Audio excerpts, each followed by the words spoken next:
fam? Babalu Anu Shabazz Allah back at it again. Dr. Carver, the medicine man of the Black Rose Nation. We're bringing you those jewels of information for your mind so you can research, dig deeper, and follow these infinite waters. Because we're giving you that good ass prawn, baby. Peace, infinite waters. Now, the topic we've been speaking on is what we should be doing. It has already been done. So what we need to do is continue with the best that was left to us. Our job, passed down by our ancestors through their heroic contributions. Now we're speaking at this part of the series of the Black Manifesto. The Black Manifesto's slogan was, all roads must lead to revolution. Unite with whomever you can unite. Neutralize wherever possible. Fight the enemies relentlessly. Victory to the people, life and good health to mankind. Resistance to the domination of the white Christian church and Jewish synagogues, and revolutionary black power. We shall win without a doubt. 1969. Let's back up. 1964, in New Brunswick. The New Brunswick Association for the Advancement of Colored People. What would they be saying prior to this in 64? They were sending out a challenge to Canadians to see discrimination as a reality at home and not just across the border. The Moncton Daily Times has been saying, all too often one can condemn hatred and violence when it takes place a long way from home. We want no prejudice in New Brunswick, and we are prepared to speak out against it when it happens here as well as when it takes place thousands of miles away. Facts. 1964. Now let's go back up to 69. 1969, the Black Manifesto was created in May. Now, over a month prior to the 1969 Mennonite General Conference was the Black Manifesto, the creation of the Black Manifesto, that meeting in Detroit. That meeting developed the Black Manifesto. It went out across the Mayapa to be speaking to the Black United Front, the Take Two, the United Front of Black people, to take to their communities, to their churches, to their synagogues, and present it. It came to New Brunswick. It came to the St. John area. It worked its way up and down the East Coast, and it went down to our brothers and sisters, the Anabaptists. It went to the Mennonites. It was presented to the Mennonites by brothers, maybe even sisters. Dig deeper into that. From here, New Brunswick, St. John, Canada, born in Kingston Peninsula, it went down to the Mennonites. And when it was presented to the Mennonites, this is what was presented to their urban racial committee, their urban racial council. The Mennonites have an urban racial council. Dang, peace. Now, it was presented that the Mennonite church confess in word and action the sins committed against black people, and that they understand why some black people have felt it necessary to bring to the Christians of America the Black Manifesto.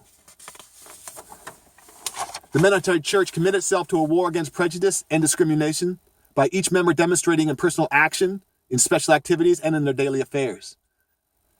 To make necessary efforts to establish and maintain a positive Christian image and rapport in the black community.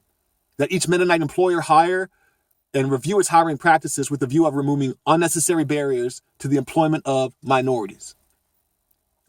That Mennonite employers and skilled tradesmen become involved in job training in the inner city.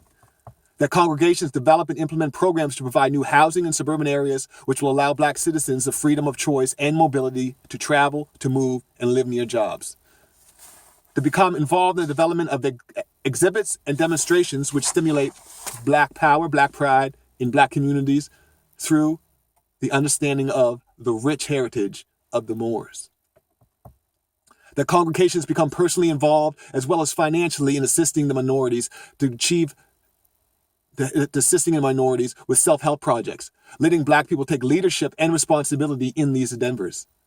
The congregations aid individuals in finding better alternatives to prevent welfare and better welfare practices.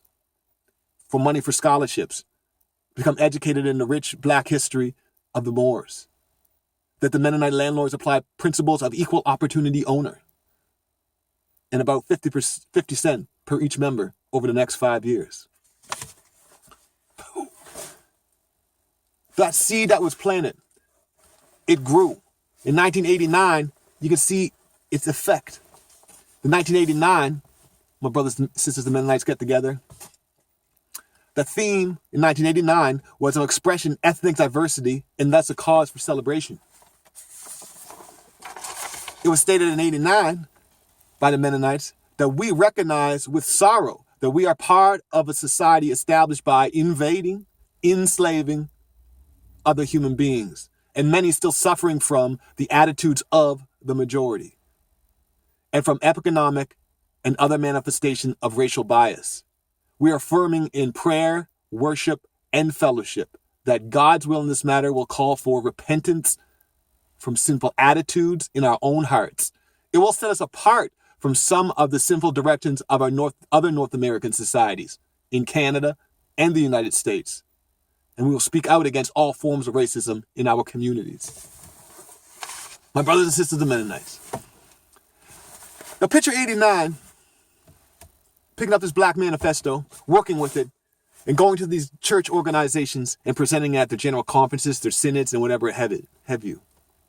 That's putting in work. That was the heroic contributions that were put forth by our ancestors. With an economic plan, with numbers, with direction on where to spend the money, on what for, how it will impact, how it will grow, and farm culture.